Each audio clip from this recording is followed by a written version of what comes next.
राधे राधे भक्तिजनों। चंद्रमा की उत्पत्ति तथा यदुवंश एवं सहस्त्रर्जुन के प्रभाव का वर्णन। भीष्म जी ने पूछा, समस्त शास्त्रों के ज्ञाता हे पुलस्त्य, चंद्रवंश की उत्पत्ति कैसे हुई? उस वंश में कौन कौन से राजा अपनी कीर्ति का विस्तार करने वाले हुए? पुलस्त्य जी ने कहा, राजन, पूर्व काल में ब्रह्मा जी ने महर्षि अत्रि को सृष्टि के लिए आज्ञा दी। तब उन्होंने सृष्टि की शक्ति प्राप्त करने के लिए अनुत्तर नाम का तप किया। वे अपने मन और इंद्रियों के संयम में तत्पर होकर परमानंदमय ब्रह्म का चिंतन करने लगे। एक दिन महर्षि के नेत्रों से कुछ जल की बूंदें टपकने लगी, जो अपने प्रकाश से संपूर्ण चराचर जगत को प्रकाशित कर रही थी। दिशाओं की अधिष्ठात्री देवियों ने स्त्री रूप में आकर पुत्र पाने की इच्छा से उस जल को ग्रहण कर लिया। उनके उदर में वह जल गर्भ रूप से स्थिर हुआ। दिशाएं उसे धारण करने में असमर्थ हो गई, अतः उन्होंने उस गर्भ को त्याग दिया। तब ब्रह्मा जी ने उनके छोड़े हुए गर्भ को एकत्रित करके उसे एक तरुण पुरुष के रूप में प्रकट किया, जो सब प्रकार के आयुधों को धारण करने वाला था। फिर वे उस तरुण पुरुष को देव शक्ति संपन्न सहस्त्र नामक रथ पर बिठाकर अपने लोक में ले गए। तब ब्रह्म ऋषियों ने कहा, ये हमारे स्वामी हैं।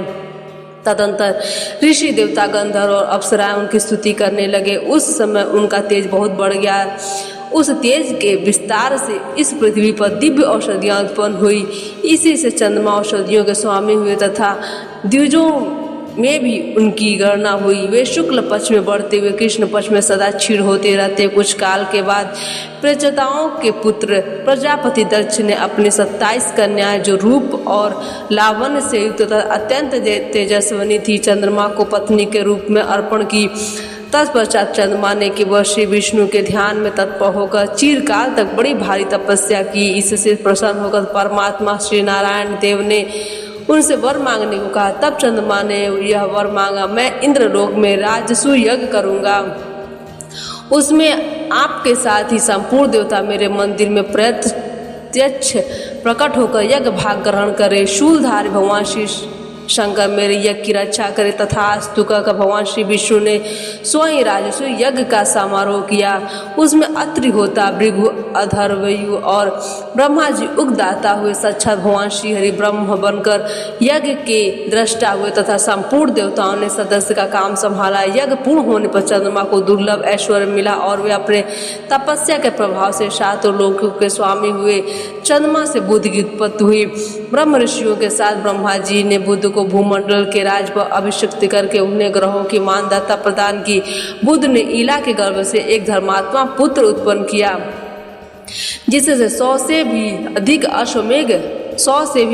यशोमेघ यज्ञों का अनुष्ठान किया। वह पुरूरवा के नाम से विख्यात हुआ। संपूर्ण जगत के लोगों ने उसके सामने मस्तक झुकाया। पुरूरवा ने हिमालय के रमणीय शिखर पर ब्रह्मा जी की आराधना करके लोकेश्वर का पद प्राप्त किया। वे सातों द्वीपों के स्वामी हुए। केशी आदि दैत्यों ने उनकी दासता स्वीकार की। उर्वशी नाम की अप्सरा उनके ऊपर मोहित होकर उनकी पत्नी हो गई। राजा पुरूरवा संपूर्ण लोकों के हितैषी राजा थे। उन्होंने सातों द्वीप, वन, पर्वत और काननों सहित समस्त भूमंडल का धर्म पूर्वक पालन किया। उर्वशी ने पुरूरवा के वीर से 8 पुत्रों को जन्म दिया। उनके नाम है आयु, दृढ़ायु, वंशवायु, धनायु, वृत्यमान, वसु, द्विजात और सुबाहु। ये सभी दिव्य 12 पराक्रम से संपन्न थे। इनमें से आयु के 5 पुत्र हुए, नहुस, वृत्रशमा, रजी, दंभ और विपाम्पा। ये 5 वीर महारथी थे। रजी के 100 पुत्र हुए, जो राजजय के नाम से विख्यात है। राजन रजी ने तपस्या द्वारा पाप के संपर्क से रहित भगवान श्री नारायण की आराधना की। इससे संतुष्ट होकर श्री विष्णु ने उन्हें वरदान दिया, जिसे रजी ने देवता, असुर और मनुष्यों को जीत लिया। अब मैं नहुस के पुत्रों का परिचय देता हूँ। उनके 7 पुत्र हुए और वे सब के सब धर्मात्मा थे। उनके नाम ये हैं, यति, ययाति, संयाति, उद्धव, पर वियति और विद्याशक्ति।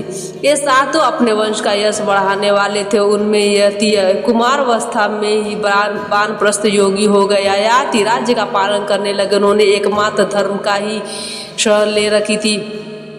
दानवराज परवा की कन्या शर्मिष्ठा तथा शुक्राचार्य की पुत्री सती देवयानी, ये दोनों उनकी पत्नियां थी।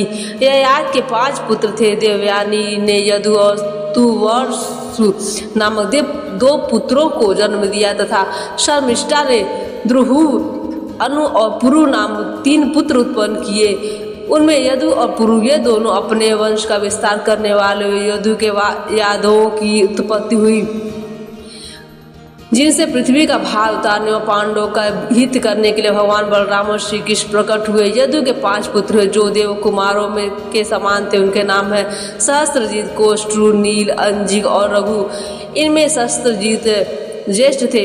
उनके पुत्र राजा सत्यजीत हुए। सत्यजीत के हाया और उत्तरालय ये 3 पुत्र हुए जो बड़े धर्मात्मा थे। हाया का पुत्र धर्मनेत्र के नाम से विख्यात। धर्मनेत्र के कुंभी की सहस्त्र और सहत के महिष्मान नामक पुत्र हुआ। महिष्मान से भद्रसेन नामक पुत्र का जन्म हुआ जो बड़ा प्रतापी था। वह काशीपुर का राजा हुआ। भद्रसेन के पुत्र राजा दूरदर्श हुए। दूरदर्श के पुत्र भीम और भीम के बुद्धिमान कनक हुए। कनक के कृताग्नि, कृतवीर्य, कृतधर्मा और कृतौचा ये 4 पुत्र हुए जो संसार में विख्यात थे। कृतवीर्य का पुत्र अर्जुन हुआ जो 1000 भुजाओं से सुशोभित और 7 द्वीपों का राजा हुआ। राजा कार्तवीर्य ने 10,000 वर्षों तक दुष्कर तपस्या करके भगवान दत्तात्रेय जी की आराधना की। पुरुषोत्तम दत्तात्रेय जी ने उन्हें 4 वरदान दिए।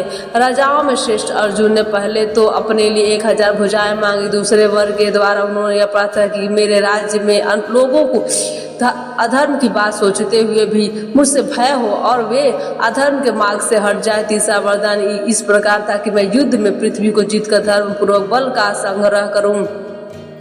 चौथे वर के रूप में उन्होंने यह वर मांगा कि संग्राम में लड़ते लड़ते मैं अपनी अपेक्षा श्रेष्ठ वीर के हाथ से मारा जाऊं।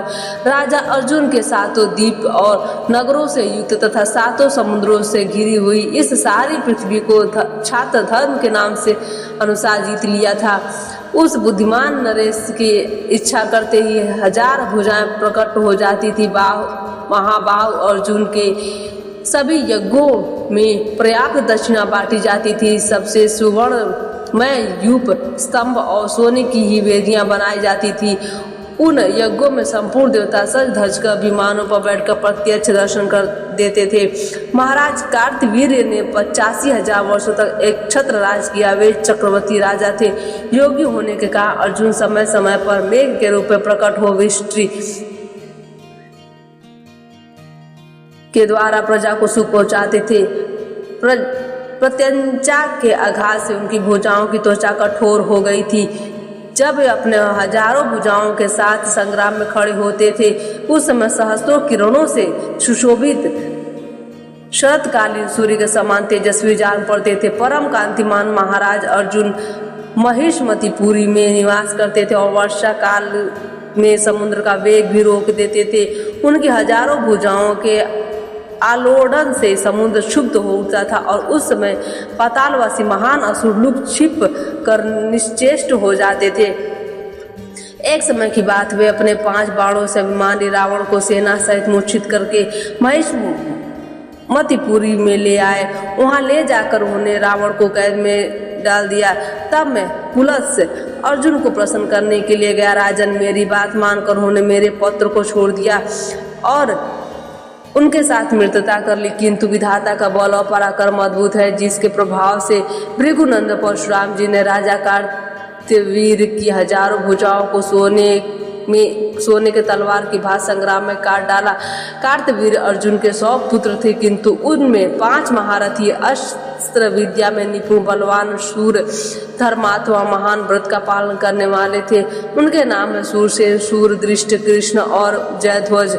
जयध्वज का पुत्र महाबली तालध्वज हुआ। तालध्वज के 100 पुत्र हुए, जिनके तालध्वज के नाम से प्रसिद्ध हुए। उन हयवंशी राजाओं के 5 कुल हुए, विधिहोत्र, भोज, अवनिंत, तुंडकेर और विक्रांत। ये सब के सब तालध्वज के ही कहलाते हैं। विधिहोत्र का पुत्र अनंत हुआ और जो बड़ा पराक्रमी था उसके दुर्जय नामक पुत्र हुआ जो शत्रुओं का संहार करने वाला था। आज की कथा यहीं पर समाप्त होती है।